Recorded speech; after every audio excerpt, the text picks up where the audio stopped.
Nós temos aí 3 maneiras de poder ofertar, para facilitar para você. Se você quer entregar aqui no envelope, aqui no momento de culto, de adoração, fique à vontade. Se você quer fazer a transferência bancária durante a semana, faça isso também. Ou se você preferir, presencialmente aqui, nós temos também. Fique à vontade para você fazer a sua participação desse momento de dízimos e ofertas, tá? Quero deixar aqui um texto da palavra de Deus, porque nós sabemos que o dízimo e a oferta, ele é o princípio da palavra do Senhor. No livro de Salmos 119, verso 30, diz assim: escolhi o caminho da fidelidade, decidi seguir as tuas ordenanças. Esse versículo, ele é bem especial, porque ele não está tratando só do dízimo, da nossa oferta, mas ele abrange todas as áreas da nossa vida, né? Inclusive a nossa vida espiritual. Se nós cuidamos com tanto zelo de outras áreas, a área profissional, você tem que trabalhar, você tem que se aperfeiçoar para poder estar sempre atualizado na empresa, você tem que fazer um curso, você tem que cuidar bem da sua casa, da sua família. A vida espiritual, a gente também tem que zelar com muito cuidado, com muito carinho, com muito amor, né? Porque o Senhor nos salvou, e essa palavra ele está dizendo: escolhi o caminho da fidelidade.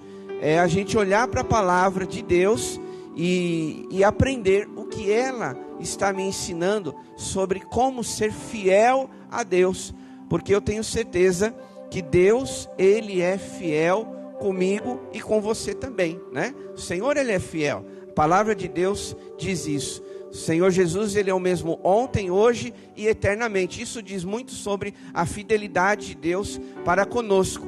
Agora, nós estamos sendo fiéis a Deus, né? Não é só na área do dízimo, mas também em outras áreas da nossa vida também.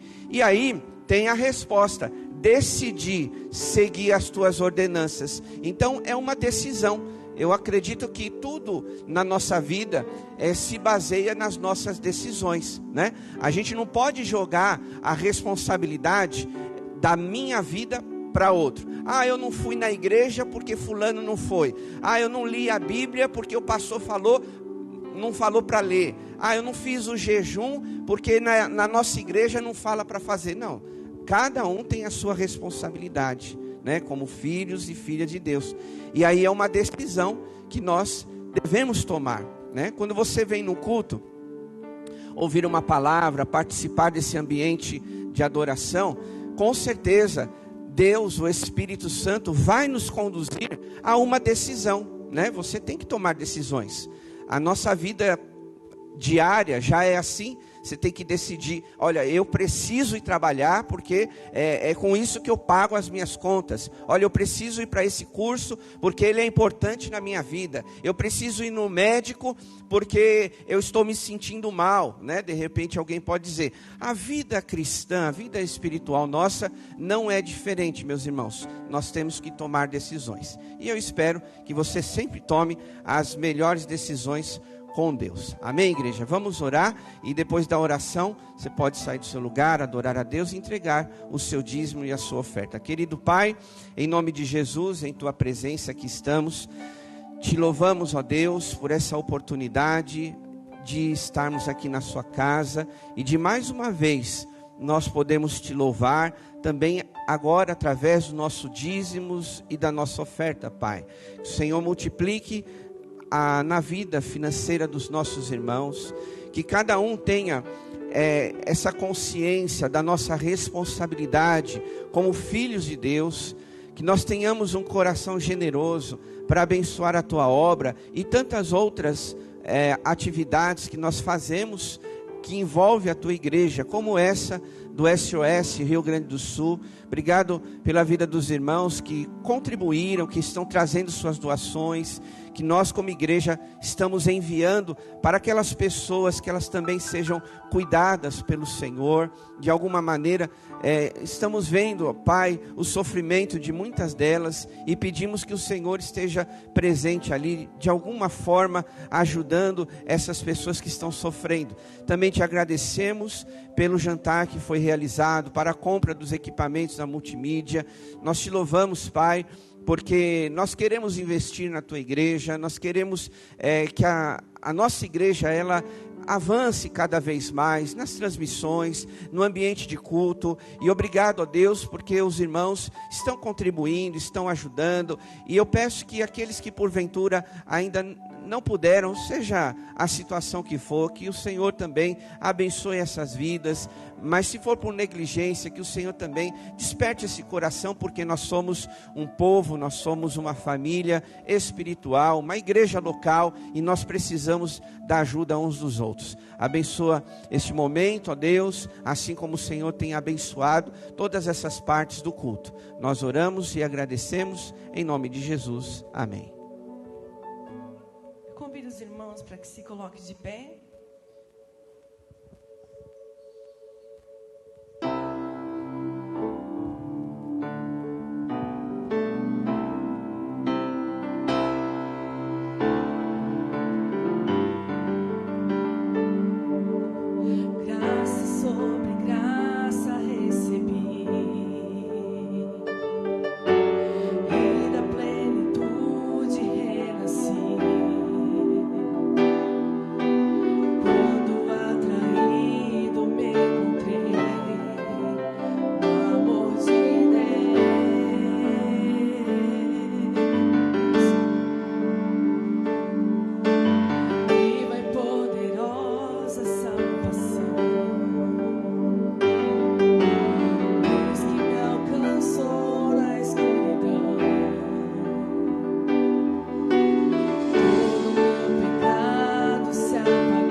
Recebi o amor de Deus.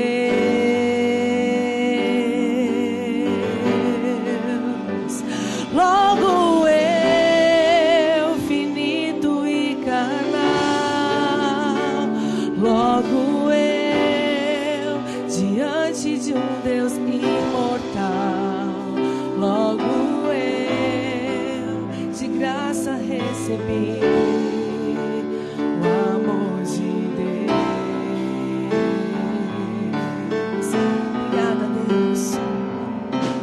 graça sobre graça recebi, e da plenitude renasci. Quando atraído me encontrei no amor de Deus,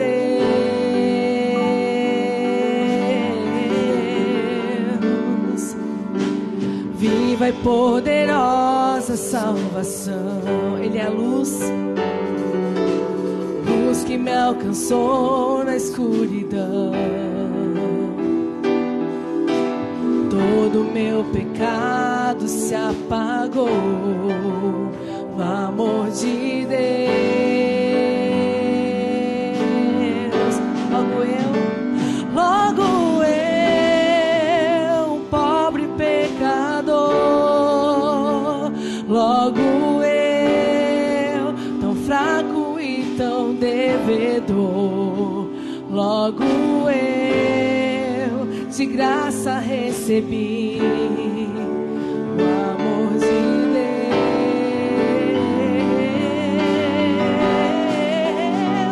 Logo eu, finito e carnal, logo eu, diante de um Deus imortal, logo eu, de graça recebi o amor de Deus.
crianças virem aqui à frente, as crianças que estão esta manhã, vamos orar, agradecendo a vida delas, em nome de Jesus.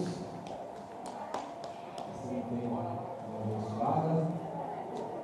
Isso, as crianças, as crianças, os senhores. Olha só.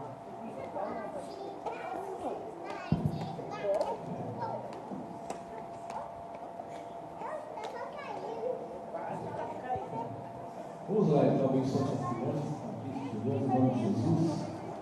Senhor, meu Deus, nós te agradecemos de coração por essas crianças que estão aqui esta manhã, dos seus pais, responsáveis, dos cérebros.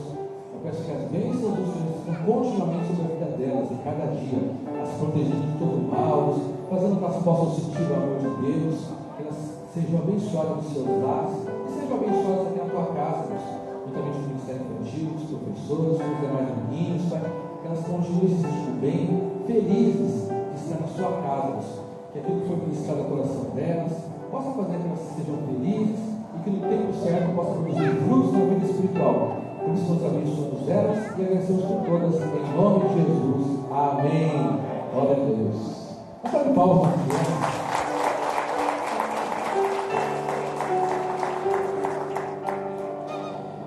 Vamos meditar na palavra do Senhor. Quero convidar o irmão, a irmã, a igreja a abrir sua Bíblia no livro de livro de Pedro, capítulo 1.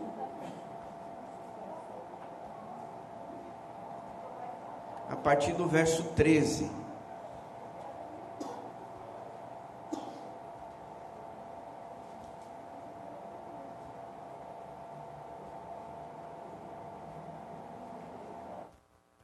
Primeiro livro de Pedro, capítulo 1.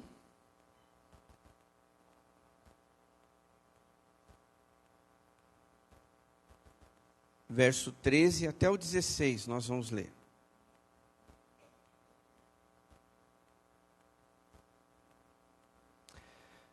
Portanto, estejam com a mente preparada, prontos para agir.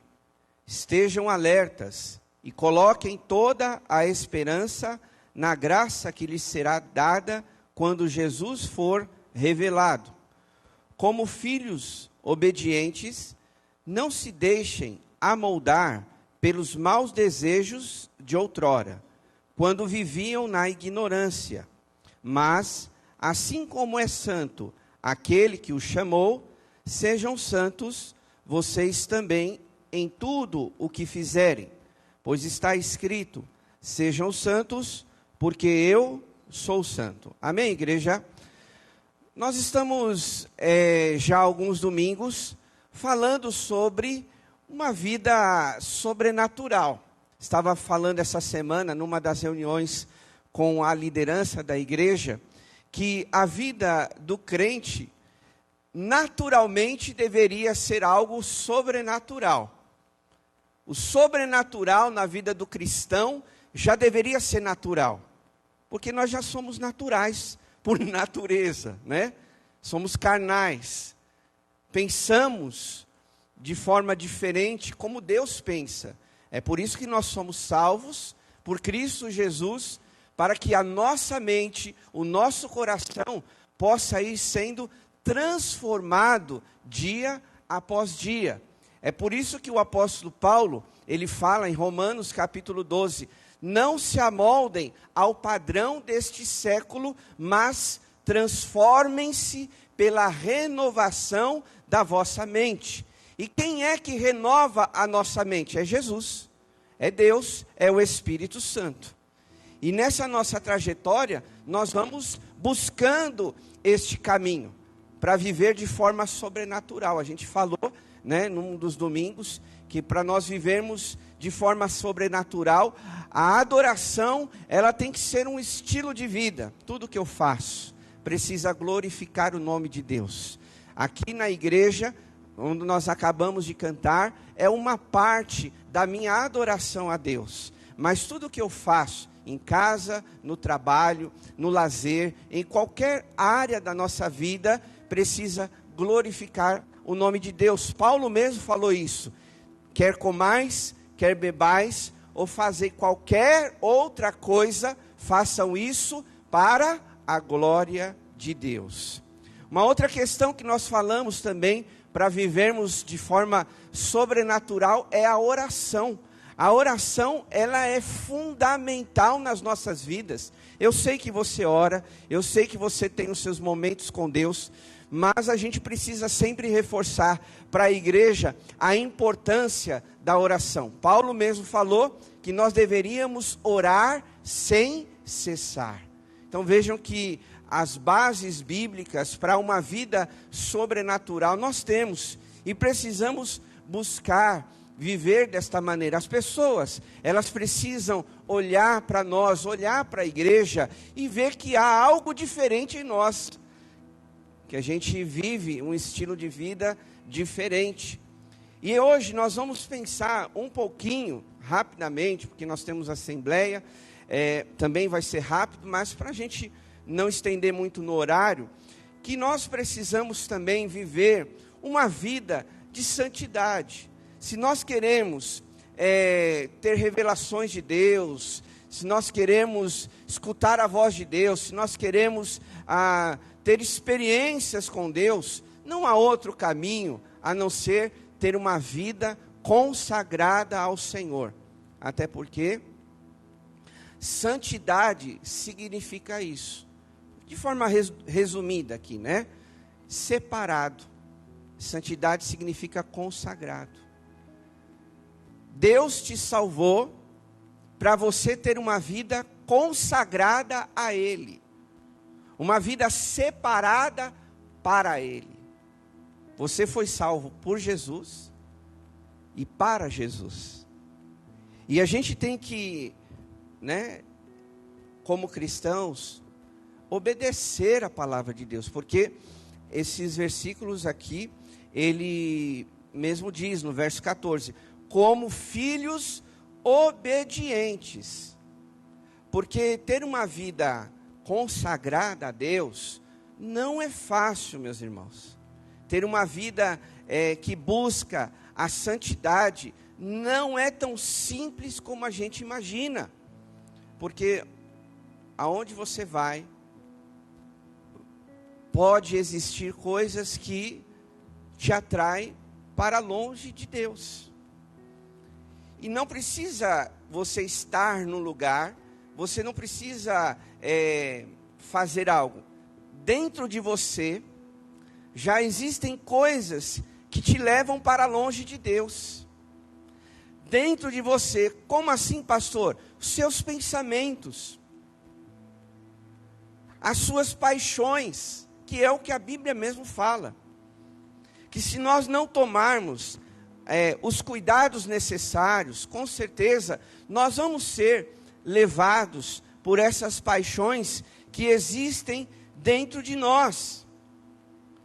1 Tessalonicenses, capítulo 4, verso 3, eu vou pedir, Renato, isso, avisa esse ventilador, tem um bebezinho aqui da Lê, está muito vento nela, não é isso, Lê? Obrigado. 1 Tessalonicenses, capítulo 4, verso 3, diz assim, a vontade de Deus, olha só, a vontade de Deus, é que vocês sejam santificados. Deus quer isso de mim, de você. Deus deseja isso da igreja. E aí continua, porque Deus não nos chamou para a impureza, mas para a santidade. Irmãos, se você quer conhecer a vontade de Deus, uma delas acabei de dizer para você. A gente vive, né, nessas orações desenfreadas. Qual é a vontade de Deus para a minha vida, para o meu trabalho, para a minha família, para onde eu moro, se eu mudo, se eu não mudo, de ministério, de dom, aquela coisa toda. Primeira coisa na lista, se é que a gente pode dizer, é você viver em santidade. Esta é a vontade de Deus. E isto aqui está muito mais claro do que orações do tipo, com quem que eu tenho que me casar? Qual o emprego que eu tenho que escolher? A Bíblia não diz se você tem que escolher o emprego A ou o emprego B. A Bíblia não diz se você tem que casar com um rapaz alto, forte, ou magro, ou baixo. A Bíblia não diz isso. A gente entende e vai conhecendo a vontade de Deus nesses aspectos, orando. Aí Deus vai confirmando, vai te ajudando a você tomar decisões. Mas nenhuma vontade de Deus está tão mais clara do que essa. Essa a gente não precisa nem perguntar. Senhor, o Senhor deseja que eu viva em santidade? Deus, o Senhor quer que eu consagre minha vida ao Senhor? Isso você não precisa nem perguntar, porque aqui está muito claro, né? A vontade de Deus é que vocês sejam santificados. Porque Deus não nos chamou para a impureza, pelo contrário, Ele nos tirou da impureza para viver uma vida que glorifica, que exalta o nome dEle. A santidade, meus irmãos, na vida do cristão, ela produz o sobrenatural. Você está mais alinhado com aquilo que o Espírito Santo vai falando para você. É por isso que a gente incentiva os momentos de jejum. Porque é como você abrir mão de algo que é benéfico para você. O almoço, ele é benéfico. Ele traz benefícios para a sua saúde. Um almoço saudável, né? Isso que eu quero dizer. O jejum, na nossa vida espiritual, ele vai nos deixando mais saudáveis. Porque a gente vai começando a ouvir mais a voz de Deus. A santificação, ela produz uma mudança de comportamento. Porque quando eu sou mais santificado, mais o Espírito Santo terá acesso no meu coração. E aí o Espírito Santo vai orientando, vai dizendo, olha, Rodrigo, não faça isso, Rodrigo, é por aqui. Tudo porque nós vamos mudando a nossa mente. A santificação, ela produz uma transformação de caráter. Antes, se alguém roubava, lá na empresa ou qualquer outro lugar, se mentia, agora a santificação, eu estou mais alinhado com a vontade de Deus, então eu começo a rejeitar essas coisas. Vai transformando, né? O nosso comportamento. A santificação, ela nos ajuda a praticar hábitos espirituais. Quando a gente se santifica, eu quero mais de Deus. Pode fazer. Não faça não. Vou corrigir. Observe. Quando alguém está mais próximo de Deus, mais ele quer de Deus. Mais ele quer ler a palavra, mais ele quer orar, mais ele quer servir a Deus. Quando alguém não está, e a verdade é essa, quando ele não está tão alinhado com a vontade de Deus, mais ele quer distância das coisas de Deus. Sabe por quê? Porque ele vai ser confrontado. Então, se eu estou distante da vontade de Deus, se eu não estou vivendo uma vida santificada, se eu ler a Bíblia, Deus vai me confrontar e eu não vou gostar. O Espírito Santo vai me incomodar. Se eu for lá na igreja, eu não estou com uma vida, tão alinhada com Deus, aí o Espírito Santo vai me incomodar, então vou ficar em casa mesmo. Pode perceber, observe isso. Não é um padrão, mas a grande maioria é assim. Quanto mais distante das coisas de Deus, eu estou menos santificado. E a santificação, ela aperfeiçoa a nossa vida espiritual, meus irmãos. Quem vai aperfeiçoar a sua vida espiritual é o Espírito Santo. Não é o seu patrão dizendo, olha, só se ele for cristão, né? Se ele for usado por Deus. Você está lendo a Bíblia? Você está orando? Você está indo na igreja? Você está servindo a Deus? Mas quem aperfeiçoa de uma forma correta a nossa vida espiritual é o Espírito Santo, que vem através da santificação. É por isso que o apóstolo Paulo, ele diz lá em Efésios, que nós não devemos nos embriagar com vinho, mas nós devemos deixar ser cheio do Espírito Santo. O Espírito Santo tem que tomar o seu coração. Ele tem que dirigir a sua vida, ele tem que guiar os seus passos, ele tem que orientar os seus pensamentos. E isso vem através da santificação. Agora, algumas formas de a gente poder viver essa santificação. A primeira coisa, o primeiro princípio é: decida não ser dominado pelo pecado. Não seja dominado pelo pecado, seja guiado pelo Espírito Santo. Lá em Romanos capítulo 6, verso 12 e 13, diz assim: portanto, não permitam que o pecado continue, olha só, continue dominando seus corpos mortais, fazendo que vocês obedeçam aos seus desejos. Então, meus irmãos, coisa prioritária que nós temos que fazer para viver uma vida de santidade é não ser dominado pelos pecados, pelos erros que muitas vezes nós cometemos, sabemos que são coisas erradas e amanhã estamos fazendo de novo. O pecado na vida do cristão, se eu posso dizer isso, deveria ser um deslize. Ai, aconteceu. E aí você já se arrepender para poder estar com uma vida santificada na presença do Senhor. Agora, existem pessoas que infelizmente o pecado já fazem parte da vida dela, já é uma prática diária. E para o cristão não. Por que eu estou falando isso? Porque de repente você pode pensar: então, pastor, cristão não peca? Peca. Cristão erra, o crente, aquele que ora, aquele que lê a Bíblia, aquele que vem na igreja, ele peca. Se eu falar que não peca, eu vou estar mentindo.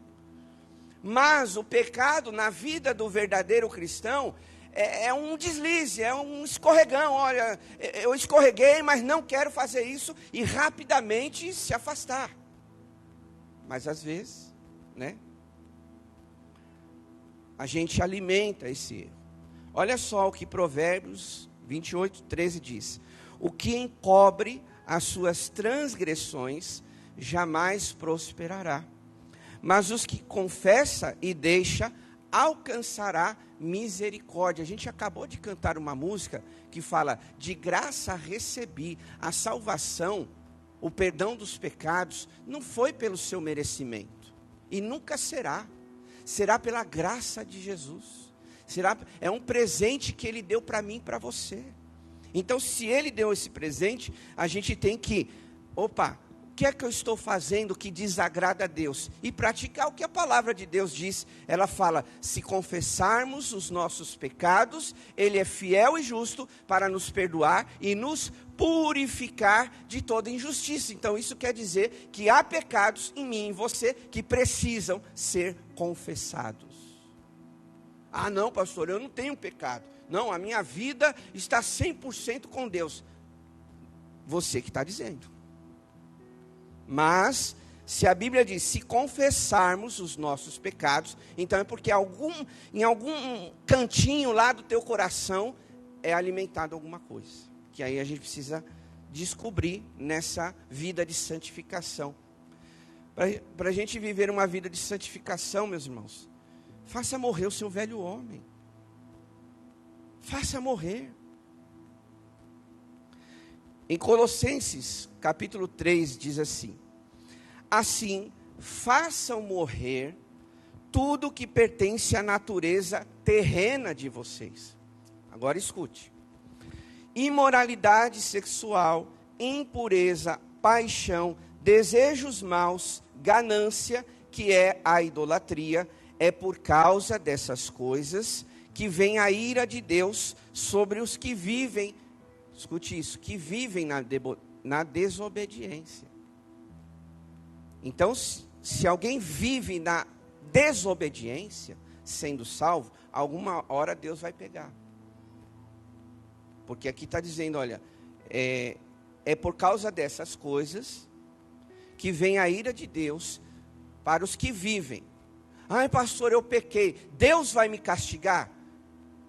Não vou dizer que Ele vai te castigar, mas Ele vai fazer você sentir no seu coração que você não fez certo. Agora, aqueles que vivem, que continuam, que permanecem no erro, aí vem a ira de Deus. Não sei se é hoje, se é amanhã, se é semana que vem, se é o ano que vem, se é daqui 10 anos, mas a Bíblia está claro, virá a ira de Deus. Então o pecado, meus irmãos, só traz prejuízo para nós. E você nessa manhã precisa buscar, né, esse alinhamento da vontade de Deus. E aí continua dizendo esse versículo lá em Colossenses: mas agora abandonem todas essas coisas. Quais?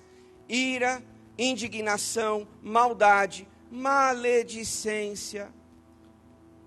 Vou aqui colocar entre parênteses língua venenosa, né? Maledicência. Linguagem indecente no falar, palavrões, sabe? Coisas que não condiz com os lábios que louva e que glorifica a Deus.